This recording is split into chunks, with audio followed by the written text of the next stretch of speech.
Hey folks, Steve here with another Pitt War video. We're going to be doing the 1805 campaign in this video, or at least parts of it. We'll see how far we get. Now this is being played in the aftermath of my Grand campaign from 1792, which the French faction won at the beginning of 1807, really the end of 1806.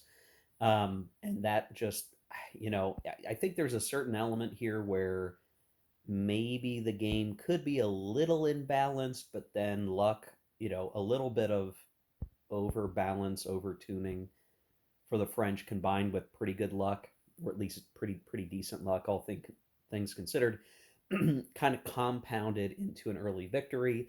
That has a lot to do, as it should, in a Napoleonic strategic game. France being able to only fight, one or at most two major powers at a time. And so long as France can do that, they can tend to win.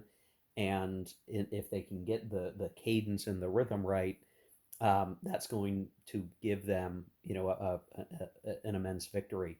Some of that occurring because of how good the revolutionary period went for France against Austria. So all these compounding things, really affected an early game end, an automatic victory for the French, if I counted right. But even if I were to continue playing, I just think that would have continued where France probably would have conquered Prussia again, got them as an ally, and had plenty of time to kind of wrap things up in Spain or Russia. So it was fine to stop there. But, having played now the revolutionary period effectively twice, my first playthrough try, which is just up to 1800, when I was traveling, and then this grand campaign, the undiscovered country here is still the later imperial period in this game, which is what we're going to hopefully see here. So we're going to start in 1805, the 1805 campaign. That's going to be our bookend, and then we'll be wrapping up coverage of this game shortly thereafter. I'm probably going to do some kind of abbreviated review, not as fully fleshed out as my other reviews on this one, but that's what we're going to do. Now, the 1805 scenario is interesting in that it is the only time you're ever going to see a Portuguese unit on the map. You just don't naturally get it in the game. Um, Based on as far as I can tell, it never shows up except for being set up in this scenario and available, which I think is kind of interesting. Part of it's because on the backside of the Portuguese unit is Sardinia. So you I don't know what to do with that, but that's the situation. Limited counters. Um, so this is your stereotypical Napoleonic starting point, isn't it? We have Naples, allied to the British. It's, southern Italy in the coalition.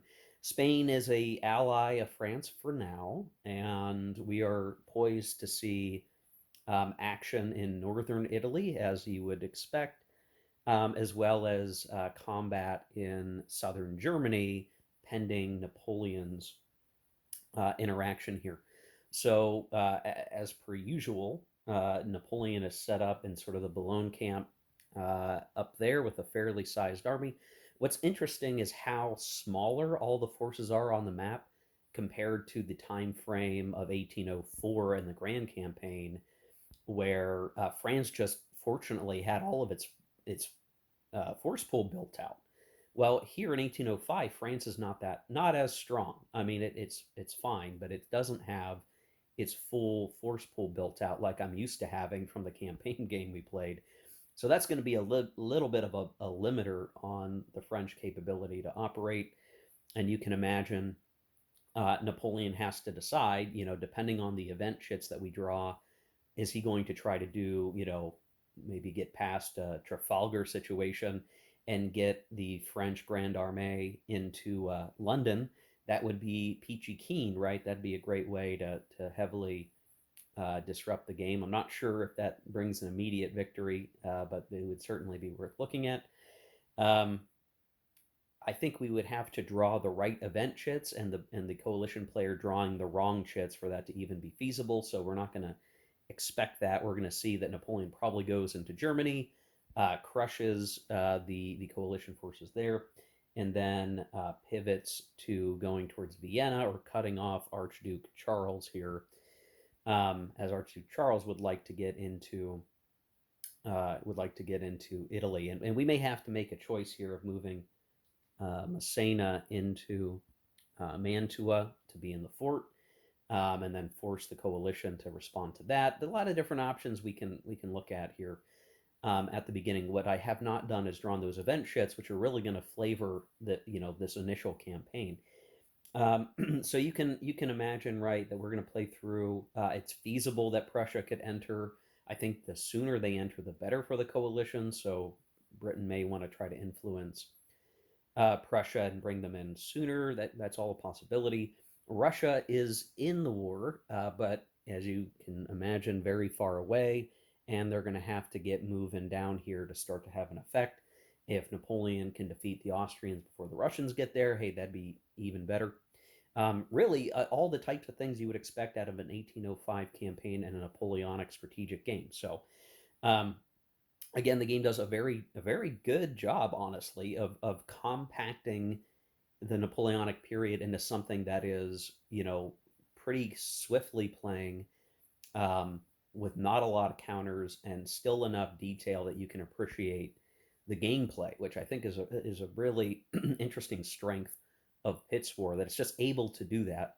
And I've found so far that the event chit pool and the odds of getting which chit has been pretty solid so far. So I'm going to be really interested to see, does that hold steady through to 1815, and what's going to happen, with that. So um, we'll go from there, guys. So this is the end of the intro. I'm going to take myself off camera for a second and pull the event chits, and then we'll talk about the event chits before we go start playing. Because again, I think that can have such a dramatic effect on the game that, like, what we draw can really send this down either maybe a very ahistorical scenario because we're going to do a Napoleonic sea lion, or it's going to send us down the more historical path, and we'll dive in and out of that um, as we go.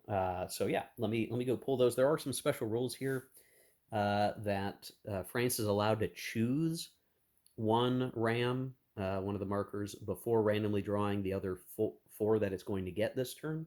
So the French get 5, the coalition gets 4. Um, uh, and no forced march is allowed for the coalition during the fair weather impulse of 1805. The French can obviously do that. And then there's an optional rule here, which I'm debating.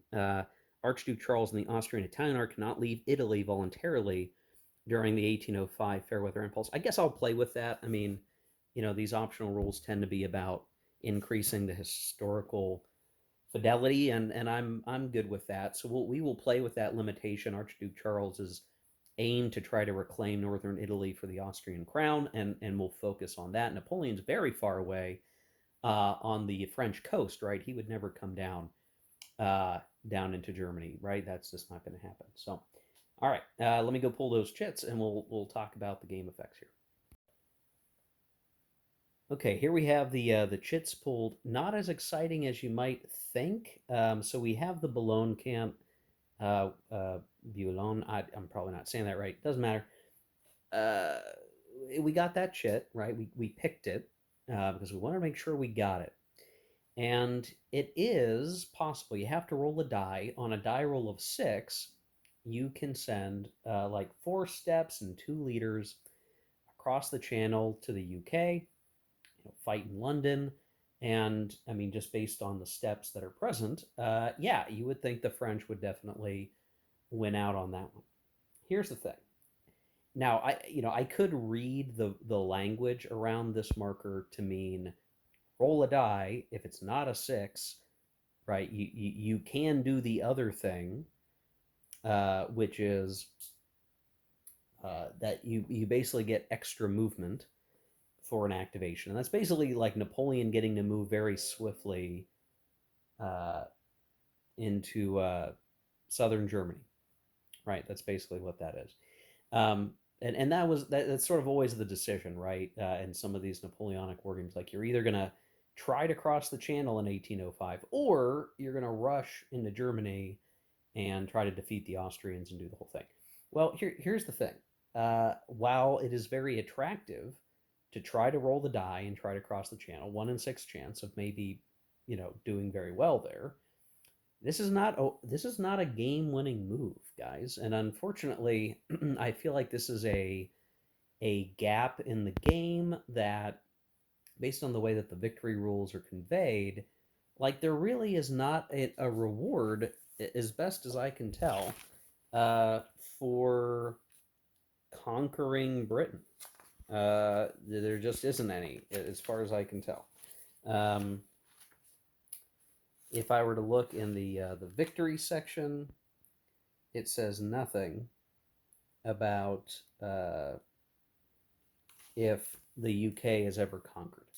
Now, if this were any other Napoleonic War game, there'd probably be some kind of line in the game somewhere, somehow, that if France were to cause the British, the UK, to surrender, that, like, you win the game or some other thing occurs. But that's not stated anywhere in the rules at all, as best as I can tell.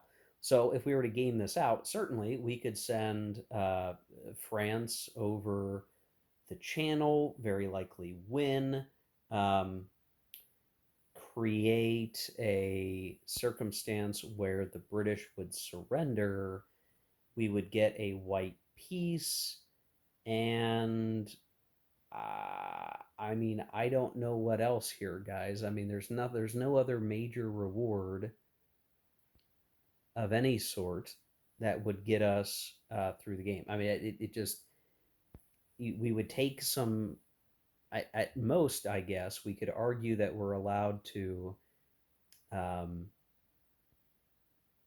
we're allowed to annex Ireland, which we were seeing that in the Grand Campaign, but it doesn't really do much, right? Then we'd have to conquer Britain again, and I'm not sure that there's another marker in the game that would allow us to get across the water in any meaningful way to do it again that I can see in the chit descriptions. Seeing really nothing else that would make a difference. So, unfortunately, again, this could just simply be a design like gap where maybe this was intended, but it never came into the rules. It was never written down, and so thus it is not an actual rule. There's no special reward for knocking Britain out. At best, we would get a mandatory peace for a couple of years, but then they would just be right back in the game. And so the question is, like, would you, I guess you would want to take your shot, right? Roll the die, knock Britain out for a couple of years. Think that really does I don't think it does much for us or for anything other than maybe making it so that Spain can conquer Portugal, or the war of liberation doesn't really play in as much. I really do not see the point in using the Boulogne Camp chit to go do that. I think we are better off using it to send Napoleon where he needs to go, knock down Austria, and that's just going to be better. If it were a more lasting game impact, I would say, heck yeah, go for London and let's see what happens. But again, it just does not. It's not going to pay off the way it really needs to. Um, what's really amusing is in Nations in Arms, there is like a sliver of a chance that you could get Napoleon across the channel if you won some naval battles and like held on, and you could put yourself into a very early campaign victory. I, I guess that potential is just taken out of this in Pitt's War, but that makes sense, I guess, because this game's not exactly as in depth as Nations in Arms. So if like you were going to get a instant game over victory just based on a die roll, like that probably wouldn't be very fun for anybody.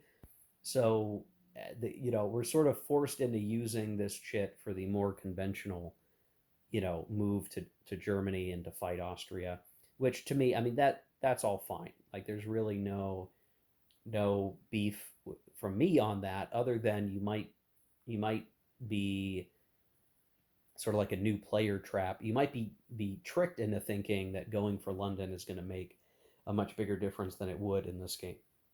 The only other thing I can think of is, um, by virtue of maybe if you had held on to some other chits in the game, that you could maybe force a situation like if you were playing a grand campaign and you knew Boulogne Camp was coming and you had used maybe some other naval chit to get into Britain. I don't think there really are any chits that would just allow for that. I could be wrong. Um, but maybe in the grand campaign, like in the Revolutionary period, you somehow got a naval chit that got you into London. That's a mandatory piece, and then this Boulogne camp gets used on a die roll of 6. You effectively mandatory alliance Britain, and like that could be very different. That would definitely change the game a whole lot, because now all of a sudden France has their naval invasion buddy that can just cause absolute havoc all over the map in favor of the French cause, but just totally unrealistic, right? Like, just not even in the frame of reality would something like that have occurred in my mind. So, anyway, that's a lot of talking, guys. I was really excited about this Boulogne camp shit, but it turns out not to be a big deal. Now, otherwise, the French have a flank attack, which is just going to be good in general. We did get Harem, which will allow us to influence the Ottoman Empire, the Turks in Turkey. That would be very valuable. We have Maria Waleska to get the Kingdom of Poland, or I'm sorry, the Grand Duchy of Warsaw, I should say, in the game, which is great. And then another chit that has a medium effect, Schulmeister. I can't remember off the top of my head, but it's not super effective. By comparison, the coalition has squares, another combat one, Spanish gold to affect Spanish income, crowns entente, which could be used to bring Prussia in early, and if we do, that could have a pretty positive effect for the coalition. So this is actually probably the most important pickup out of the cup on this turn is this crowns entente, which means effectively, Prussia could come in earlier than we might expect, or at least guarantee that Prussia enters the game. Period. And we also have Tyrol. I don't think that really does anything for us at the moment. So uh, kind of a mixed bag, but again, each chit can be used to help in other ways or expended to be used in other ways. So we'll call that a fine draw for the coalition, an okay draw for the French, and then we're going to go from there. Um, the only other thing worth mentioning is just as it relates to this, because 1805 campaign, we're going to do events and then activation phase. We don't actually have the possibility, I don't believe, of being able to have diplomacy take place. So that chit, Crowns Entente, helpful to the coalition, but I don't actually think they can use it. I'm double checking here. The so yeah, the diplomacy phase is skipped. It looks like on this first turn. So if nothing else, it guarantees that the Prussians are going to come in.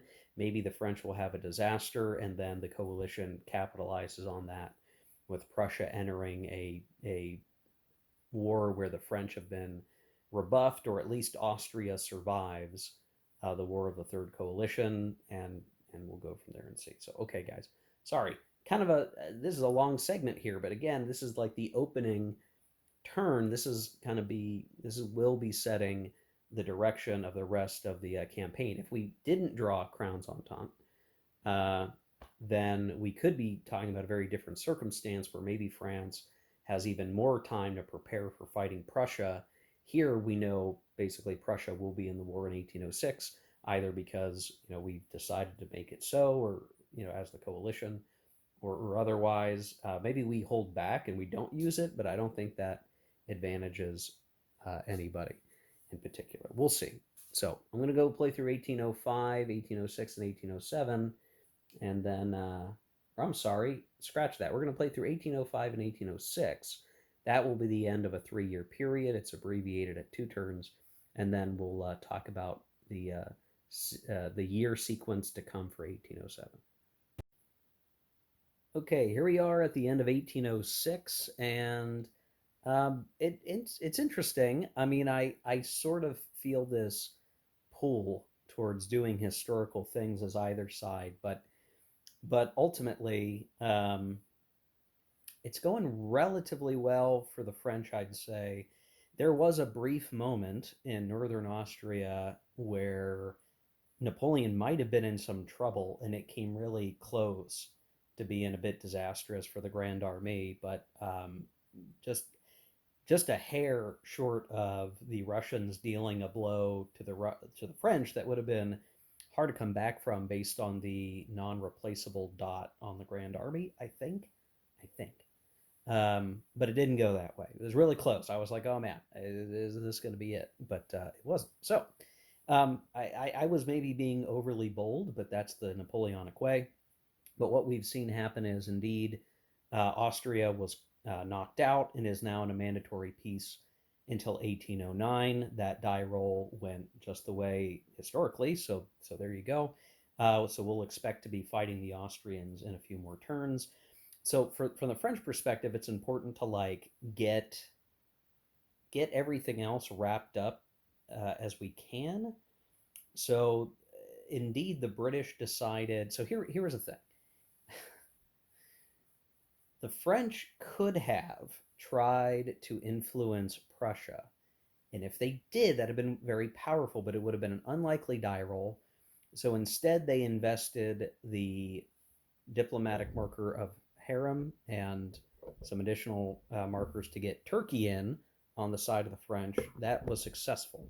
And now we see a minor invasion of the Ukraine region by the Ottomans, which is going to be a thorn in the coalition side for at least the Russians at this point, though it does mean that um, uh, Russia's going to get some bonuses from Russia invaded to knock the Turks back, essentially. So I maybe shouldn't have done that, but oh well, as the Turks, as the French. But otherwise, the British did use their Crowns Entente chit to pretty much guarantee the die roll. I mean, it was very high chance of bringing Prussia in. Now, unfortunately, we knew that Prussia would be very weak at the outset because they don't get full production. And the thinking was, well, if we don't bring them in, again, France will have more opportunities to bring them in. We definitely don't want the French to be allied to the Prussians. And even if Prussia loses, right, we have the drums of war chit, which we've played, to keep them from surrendering. So maybe, we're kind of falling into the historic trap. But if I were looking at alternatives, it's really hard to figure out, like, well, what else could we do that's different? Um, we need the Russians supporting the Prussians, right? So, like, we need to maintain a front fighting Napoleon because if the French just get this opportunity to consolidate power and have that ability to maybe get someone else on their diplomatic side given more time, like, that's not good either. And ultimately, uh, things in Iberia are still relatively stable for the French side. And basically, like, Italy is under control of France at this point. Naples has fallen. Um, we would be giving essentially multiple turns where only Russia could have any frontage with the French. Britain would basically be trying to nip at the edges of things, but not be able to do much. And eventually, France will get a chit that puts Russia out. And that would eventually put us in a state where, like, France has a fully built out force pool that they can just chuck at Austria. And again, we'd be in this state where, like, the British can't really do anything to shift the game state over time. So we're sort of just eating the historical path because it's still going to be maybe advantageous in the long term. Now, that was the thinking when we brought Prussia in. Napoleon has since put Prussia in a really tough position where, uh, like, indeed, they don't have a lot of production capability right now. Uh, Things are kind of, are pretty roughed up, I would say, for them, to where, I mean, just on the face of things, like, well, okay, I'm kind of tired right now recording this, so I'm sorry, guys. So we took Berlin, right, and then we basically had this big fight, big French army against the combined. Well, it was going to be Prussia, The Russians marched to the sound of guns. Ultimately, France won that fight. The Russian army's pretty much, roughed up out of commission. Brunswick has one step in Königsberg, but we were about to, we were basically just playing the Marie Waleska chit to bring Poland in, which I think we can do without even going to peace treaty with Prussia, based on how the chit seems to be worded. And so, Napoleon's going to get some help here. The war with Prussia is going to wrap up pretty quickly. There's some oddities on the with the map position where maybe, let me look here.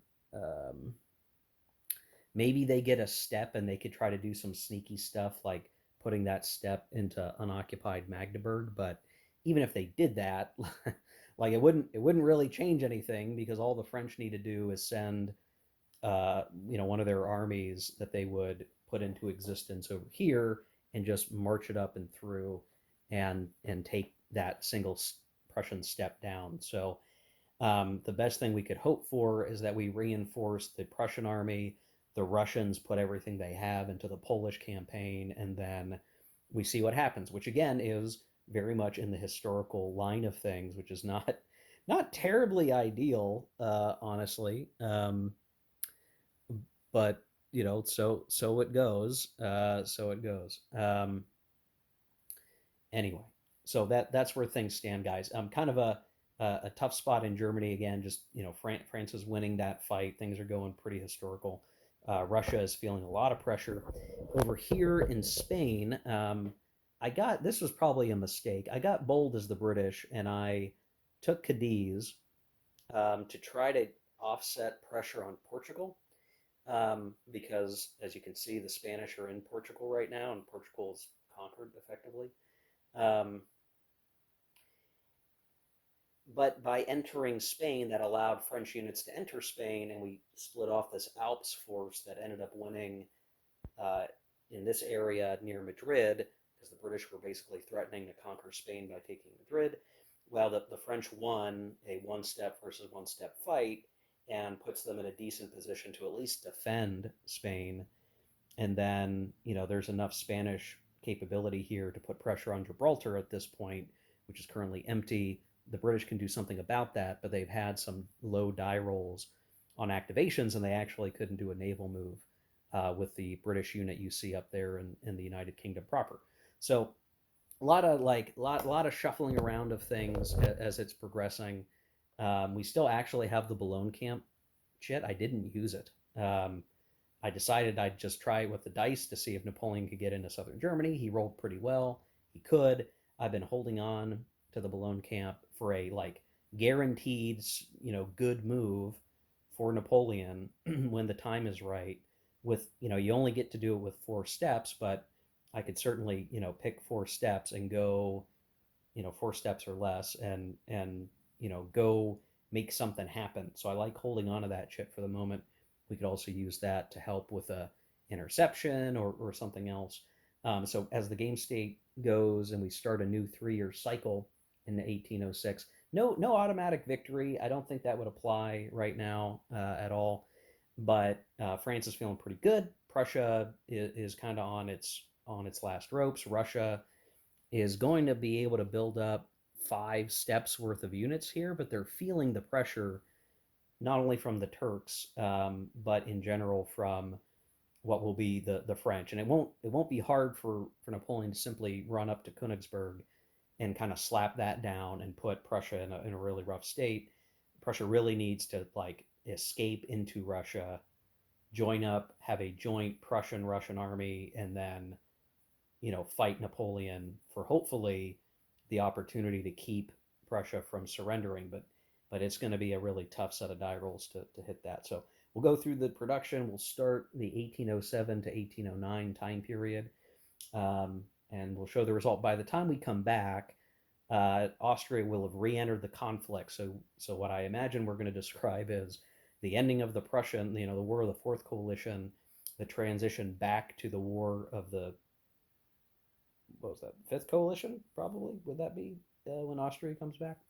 The beginning of that, and kind of where else Russia is at that point if we've pulled the other chits that we would want to pull. I do need to add some more chits to the cup, and then we'll have to start worrying about really scrutinizing the backs of the used random event chits because they are for 1810 and beyond. So things are going to be a little hairy in terms of logistics.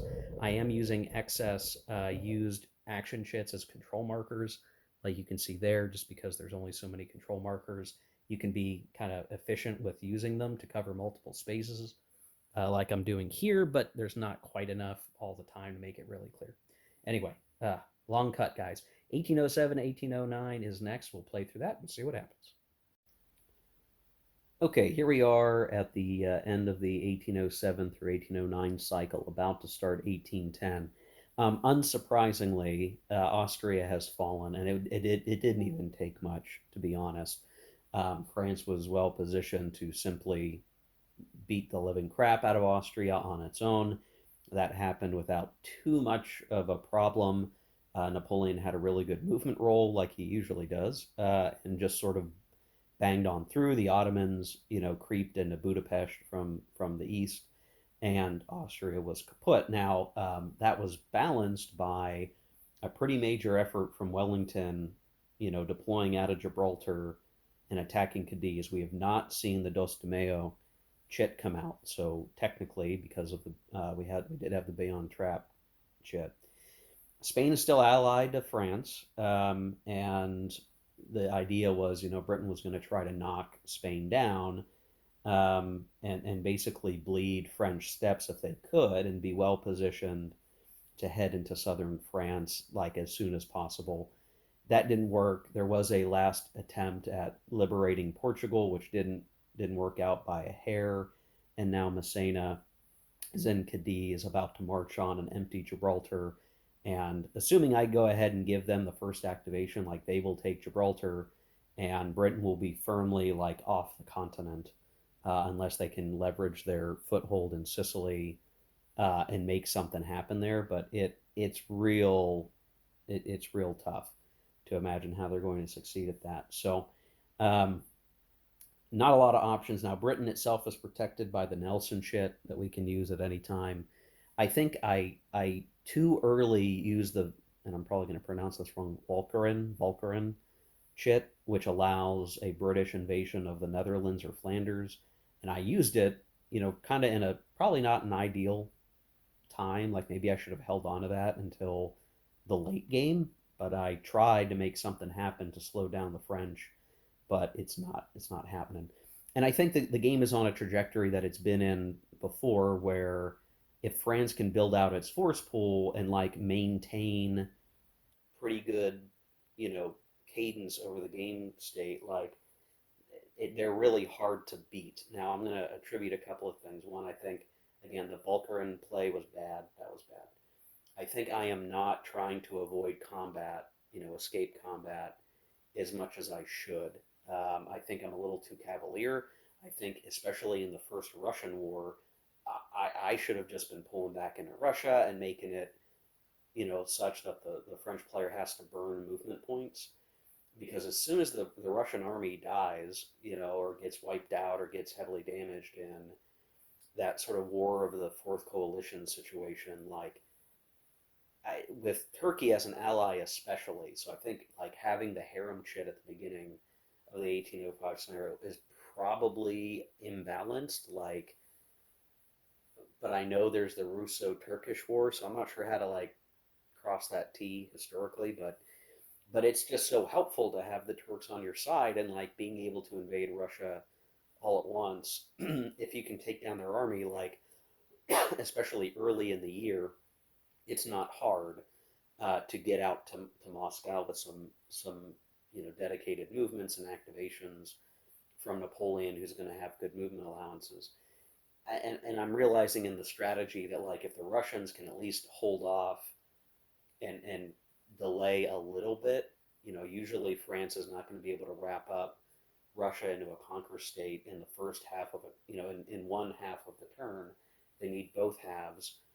They can delay that, and then if the Russians get another, production for the new year, like they're going to be much better off. So I think I'm just simply not evading as much as I should. Escape is the game term, but it's withdrawal before combat, it's avoidance, combat avoidance in any other game. Like you have the option to do it, you still need to roll a die to succeed, but I maybe could have succeeded and maybe saved some of the coalition armies. And the other thing is, I'm just too aggressive as both sides, where I think aggressiveness is better served for the French, and the aggressiveness for the coalition, at least early on, just really doesn't bode well. And ultimately, that's playing out in the game. So the way that the trajectory is going is looking like a French victory for a couple of reasons. One, so we have Prussia as a as a mandatory alliance that can always be broken later. Obviously, helpful to the French at the moment.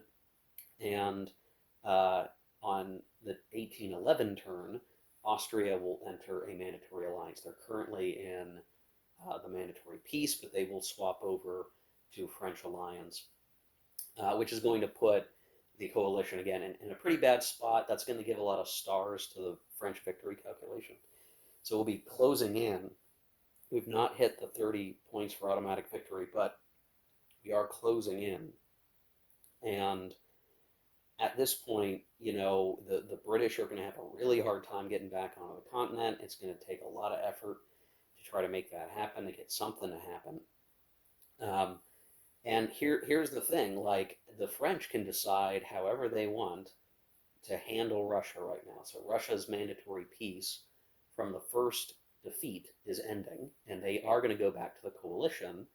But here's the thing: like the French can, at a whim, say, let's try the Russian let's try the Russian campaign here, right? If it's going well or starting to go well, or we like where we're at with the game, then we push on. And if we can conquer Russia again, like that's going to get us to automatic victory by the end of all that. If it's not going well, or we think there's too much risk involved, I still have the Tilsit shit that doesn't expire until 1813. So we have, 3 turns basically to knock Russia down one last time and convert them into a mandatory alliance eventually. And I mean, at that point, the victory calculation is overwhelming because there's no one left to fight other than maybe Spain if the Dos de Mayo stuff comes up. But like, if you imagine it, right? Imagine you've knocked everybody down. Like you can focus all of the French forces on Spain and Britain, and like even if it's a push and it's a stalemate, that is going to lead to a French victory eventually because they just can't get the gains. So the British, the coalition player, is like, okay, what are my options? I can fight the good fight in Russia. That's kind of the next obvious thing that's going to happen, and we're going to have to work that out. And I'm going to have to really play hard as the Russians to see if I can disrupt the game. We do have a Cossacks chit that could help. A couple other things that could help us out, like Winter Campaign. So there's still a possibility we could shut Napoleon down. That's still feasible at this point in the game. And then we're hoping for good event shit draws so that we can maybe break Prussia or Austria out of the mandatory alliance, and we can get back to like the German War of Liberation, ideally. So it's not like it feels very France sided right now. Like I think France is doing well; they feel comfortable with the game state, but there's enough unknowns that are going to still show up in the game here that we can't count for everything. And in fact, when I go to load up the event shit, we're actually now going to have to be diligently looking at these counters up here who have always flipped onto their backside. Some of these event shits are double sided, so all the 1810 stuff are on the backs of like 1792, 1792 chits that we need to add back in. Um, so yeah, there's some flexibility here, guys. You're kind of hearing like these things could twist around. The one problem will be for both sides is if we do play Tilsit and put Russia into neutrality, like France is going to get the first swing at converting them maybe to an ally, which would do the same thing as conquering them a second time. So this Russian situation is really like the pivot knife point that the game is going to lie on can Britain do anything else to stop the French hegemony? Um, there's not a lot that we can count on. We can put a lot of money into Russia to try to build out all of its force pull. We've got English gold that we can use. We can simply not put any money into the British Army and just pump it all into Russia and hope for the best. The escape valve is the Tilsit chit. So a fait accompli maybe a little bit here, guys. But we'll play through now 1810, 1811, 1812. The one bummer for Austria is that Austria starts to get upgraded units. These units that are going to come off the turn track right off the edge of the screen there, they replace some of the Austrian forces and are better, stronger armies that can be built up. That would obviously advantage the Austrians late in the game. Here, we won't see any net effect for a while until the destiny of Austria is determined if they can break their alliance with France eventually, that sort of thing. So, still a lot to figure out here, guys, and we're still, basically the last 6 turns, the last 2 3-year cycles are left to be played, and I don't think it's guaranteed that the French are going to win yet. So we'll keep playing through 1810, 1811, 1812. We'll show the result of that, and then we'll get into the final innings of the game and see what happens. Actually, guys, really quick, feel like I need to hit this because I drew the event chits and we've had the diplomacy phase, which again, still the beginning of 1810, but this is pretty important. And I've even done production, reinforcements and stuff. So this is right before like the action kicks up. A number of critically important things occurred. So I had sort of forgotten that I was playing with the optional rule that sides can pay reinforcement points to pick event chits, and Britain went and got the Dos de Mayo and also pulled Scharnhorst, which is the chit that allows Prussia to break its mandatory alliance, which it just entered, right? Um, and so the French also had a chit that they could force the coalition player to discard some chits. So they did that because they wanted to see if they could get rid of Dos de Mayo and Scharnhorst and put them back into the cup. But those attempts failed. And so those chits ended up getting played. And now, and really, France doesn't have any like excellent chits to pull out of the cup, even if they wanted to right now. We are now at a point that the coalition, while Britain kind of had to deal with the cost of paying for the chit, we had English gold. We've managed to invest that in a couple of different places on the map. It's much more interesting for the coalition player right now. So Spain is actually um, in in opposition to France, and it leaves these two stacks down here, one near in control of Cadiz, and then in control of Cartagena. They're out of supply technically, I believe. I don't think they can trace through the port because they don't have control of the Mediterranean. I'll need to double check that. It's still not a good position because they're kind of strewn about. Now, that doesn't mean that these guys couldn't restore supply, but it's going to be forcing past the Pyrenees. Portugal, could serve as a helpful aid here. Is it's still, I think, technically controlled by France. Um, they were conquered by the Spanish, like the Spanish units, but the game doesn't differentiate. It just means it was conquered by the French faction, where maybe in a more detailed game we'd say Portugal was conquered by Spain, and so it goes with Spain to the coalition, but that would be me adding rules that aren't there. So technically, Portugal is on the French side for the moment. Um, but this means that, Wellington can land in Spain in friendly territory and continue to be a problem for the French. Massena can probably hop into Gibraltar anyway, which they should probably do, and then leave a step behind while we try to do some other stuff in Spain. So that's kind of a first order of business. Grab Gibraltar before Wellington gets in there and starts wreaking havoc. Um, but the French also have their own forces in place, so there's going to be, like, Spain now is much more interesting, obviously, when Dos de Mayo gets played. And honestly, like, had we played it sooner, the French might have been able to, like, resolve a lot of the danger in Spain and then be able to focus on Prussia and Russia. And it's almost better that for the coalition that Dos de Mayo is being played now, because like now Spain is this big ulcer, as it should be, and we've got a lot of French steps now tied up in Spain. That's going to be a challenge.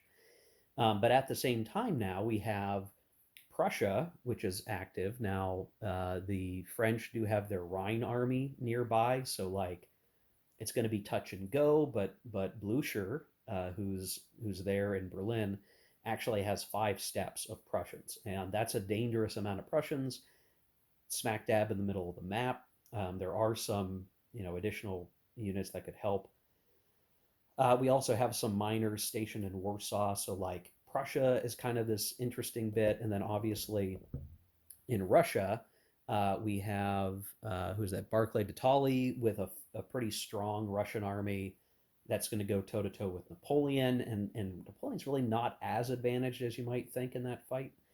And then we've got the Polish army built up full stack of 3 steps opposing the Ottomans. And while I think the Russians are probably a little disadvantaged there, I'm going to really try hard this 3 year sequence, like as the Russians, to not simply allow the French to engage immediately. Like I'm really going to try to escape as much as I can. And the French have already used their cutoff retreat marker, which cancels a escape attempt.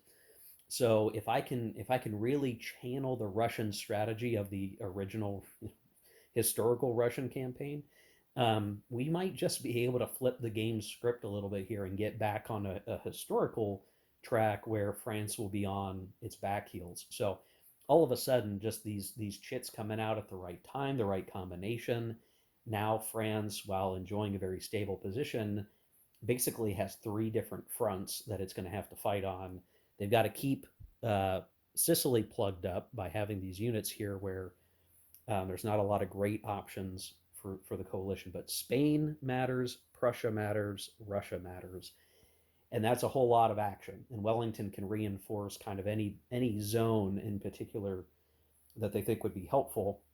I certainly think Spain is a really good one because if they can mess up the French in Spain, that's almost immediate access to homeland France, while big stacks of French units are off fighting in the periphery out in the steppe of Russia. So, really interesting turn of events. So, we will play 1810, 1811, 1812, but again, it is now much more exciting than it was just a clip ago with these markers coming out and really changing the dynamic of what's going on the map. Okay, here we are at the end of the game. This is the end of 1812. France has conquered all foes across the board. But it didn't feel like it had to be this way. And in fact, Napoleon lost several battles near St. Petersburg that, boy, had they gotten those dice results any time earlier, that might have really turned the tide. But between the Ottomans taking a sort of army group south route and Napoleon doing a army group center and north track, Russia was defeated. Ultimately, Spain also, despite the guerrillas, trying to be support there. There's probably a little bit of balancing to be done about the guerrillas because they're not combat units. They don't necessarily block supply, and I think they probably ought to because while it was a fight for the French to reestablish supply, they eventually did it, and I just had enough French steps that eventually we conquered Spain, won the War of Liberation. Now the Spanish are back on the French side. We ejected Wellington from the continent. We controlled Gibraltar. There's actually no chit that's going to allow Wellington to do a naval assault on the continent at all. And in fact, the only real way to like have any way to disrupt the game state is to convince Denmark, who has been neutral. I've sort of ignored it. Convert it with diplomacy. That's a die roll and some marker expenditure.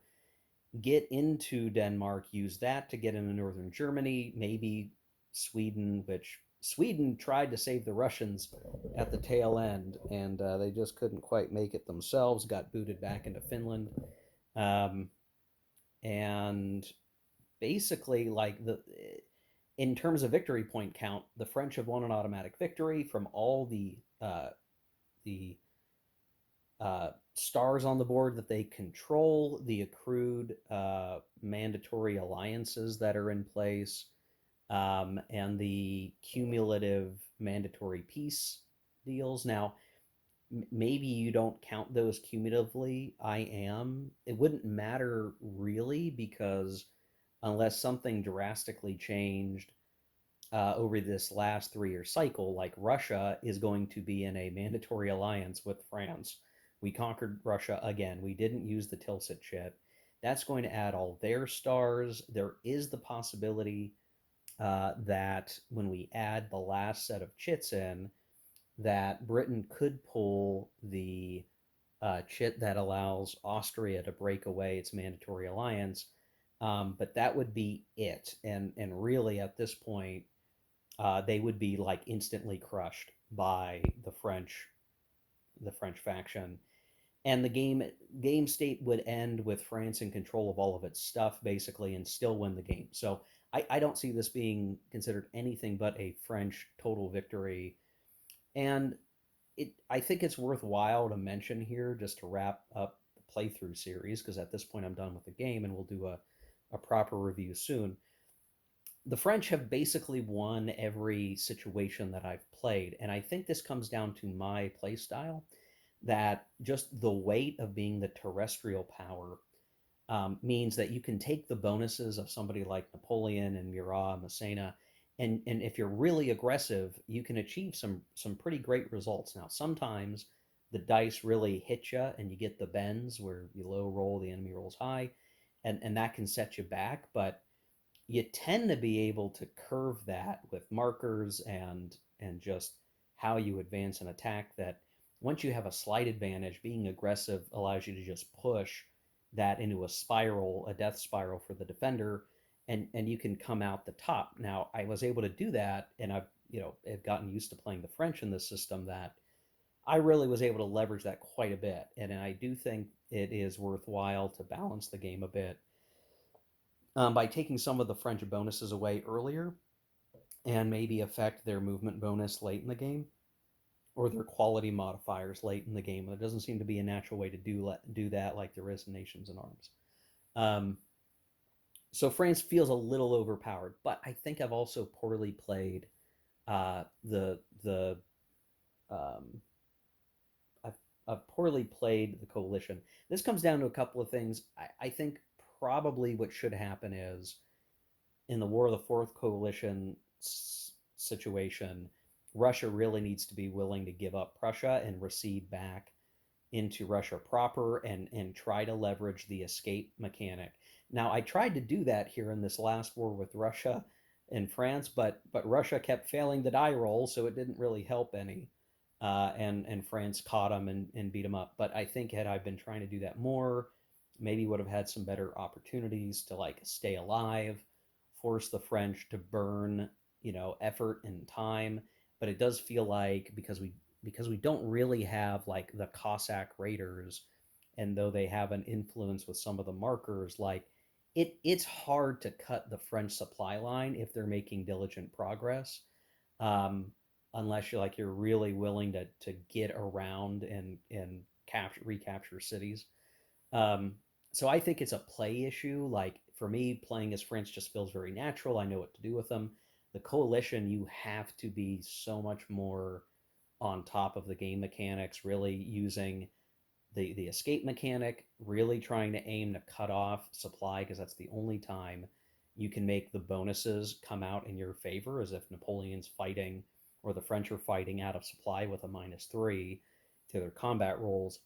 I also think I very poorly leveraged the British, and this is really something that like I need to think through more. I'm sure as I would play the game, this would get better, but like you're really often throwing like these little needle pinpricks with the British, and the French can shut those down. Trying to find the way, whether that's in Spain or whatever, where like you can build up your British steps to where you have like 4 or 5, up to the maximum French force pool, especially once Wellington and Uxbridge are in the game, putting as many steps into one place and just like using that as your stable point. I should have done more, and I feel like I used diluted British power when I should have really found a way to concentrate effort and leverage the British force at scale, and then maybe we would have done a better job of supporting Spain in the late game. Um, it's tricky. I look at the end, it's just like it's hard to tell like what could have obviously done better.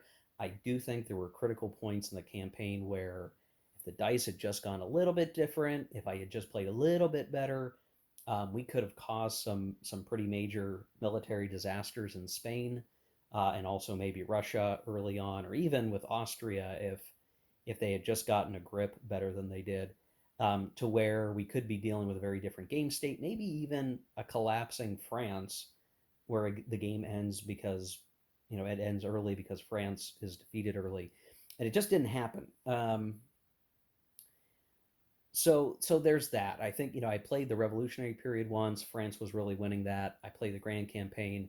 France won that. I played this 1805 campaign, which does actually like you're in the rhythm of the 1805 to 1815 period. Like it's all kind of there, and it just depends on how the actual you're going to have some results that start to change the story over time. But it felt like we were in the right wavelength. It just, yeah, France got what it needed at every step of the way.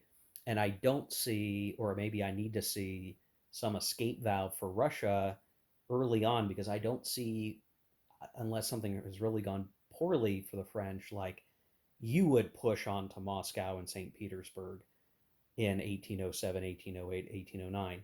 Maybe Spain erupting into the War of Liberation, if that had come out sooner, might have like given us a reason to throw Tilsit in sooner and actually play it than hold on to it.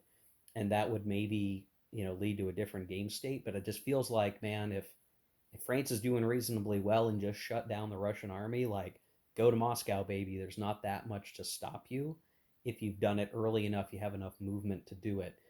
But that may vary based on the gameplay, right? Like if you only shut down the Russian army in the later half of the turn, you're not going to have enough movement to get out to Moscow. You're not going to cause Russia to fall. So I think keep that in mind, right? Like you're much better off in the spring, good weather turns, like pulling back as the coalition and then engaging in the fall, where Napoleon won't have enough time to get out to Moscow, and you can rebuild with your force pool, build it out again, maybe even come back stronger than you were the first time, and then apply pressure over time. Just wearing the French down is important.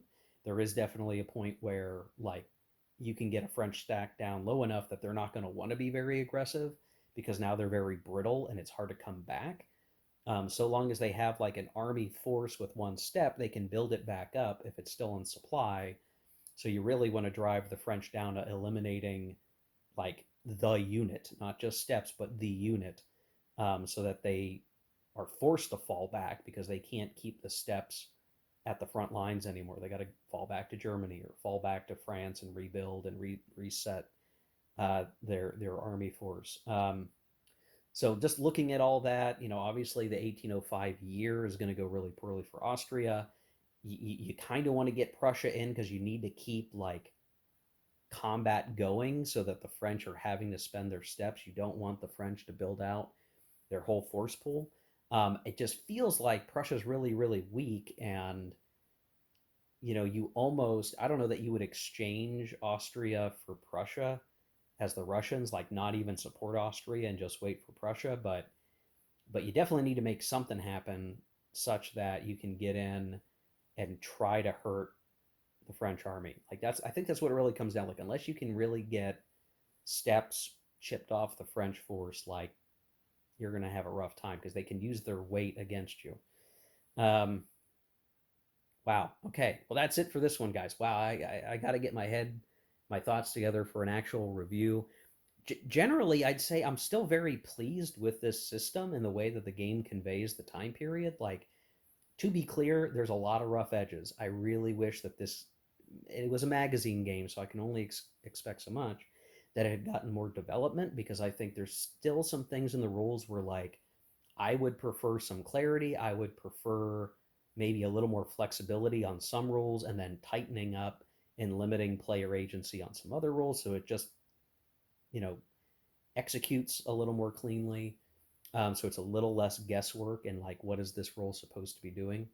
But the actual like narrative, like you are getting the Napoleonic Wars, and you're basically getting a version of it from 1792 to 1815, I think that that's a very unique experience in general, and like it is a fun game to play, like even solitaire, just figuring out like how do I want to approach this, do I have enough movement points to do what I want to do. Oh no, I wanted to do a naval move, but I rolled like a 1 for movement allowance, and they actually can't travel navally, which means Britain is twiddling its thumbs, and that gives the French an opportunity. Like there's a lot of elements in here that is very interactive. um, if the rules were clear, then this game would just simply be like a tight, easy, pretty easy to play Napoleonic game that has enough fiddly, interesting bits in it that you really get a feel for the time period. So certainly, there's a part of me thinking like, oh man, like if only this got like a once more over with a really good developer, who could navigate the French to English translation worries that always come with a game designer in France. I think that's a big part of it, obviously, but um, a really, really strong developer who can tighten up the game, and maybe there's like a deluxe box version of this could emerge one day that is really tight, keeps the chits or turns them into cards, uh, but keep the math, because the math works really well here in terms of the allotment of chits or cards and what you're drawing and when you're drawing them. Like the designer worked it out. Like whatever failures existed in Nations and Arms in that regard, like he got it right here, which is interesting. I would definitely love to see some kind of spruced up version of this, but it would need some work, right? You need a developer who's really going to hammer this stuff out. But for for a magazine game, if you forgive that and you just lean into it with the best intentions, like I had a lot of fun with this. I think it's a really interesting game experience. I'm really enthused by it, honestly. And I feel like if I'm ever sitting around going like, oh man, I really want to play a strategic Napoleonic game, but I don't want to go through all the effort of Nations and Arms, or I don't want to fiddle around with War and Peace, like, and I just want to get something that I can throw out on the table and just roll some dice, like this is the game. Like this fits right in. It feels good to play. You can maybe come up with some like house rules to strengthen the coalition a little bit if you think that France is maybe a little overtuned, that you could do that. I do like this game. I do. I like it. I think it's fun. But I'll do a proper review here very shortly. Hope you enjoyed watching this. Probably weird because again we're just doing snippets in time. You're seeing the end results, but if you're watching the narrative and you're kind of seeing the way the game evolves, like this should seem within some band of reality of how the Napoleonic Wars could have gone if things had gone better for Napoleon, if things had evolved differently. I think the key thing that we got to do that Napoleon didn't was catching the Russian army and being able to destroy it, which means that, yeah, Russia's going to be forced to come to the negotiating table several times, even in this game context. And we managed to keep our forces rallied such that uh, we were able to achieve victory, and even do the Russian war on a budget, so more forces could go to Spain to kind of subjugate the Spanish. I guess I don't know. Maybe that's a little unbelievable, but I do think the guerrillas probably need some buffing or something to kind of make that really feel painful. More painful than it was. I mean, it was painful in general to deal with the Spanish War of Liberation. Like, that was appropriate that it was a pain in the butt, but I surmounted it with enough force. I don't know. Maybe it's fine and I just prepared really well. I don't know. Anyway, guys, we'll cover the review later, but this was a fun time. Hope you enjoyed it. We'll catch you in the next video. Take care. Keep gaming.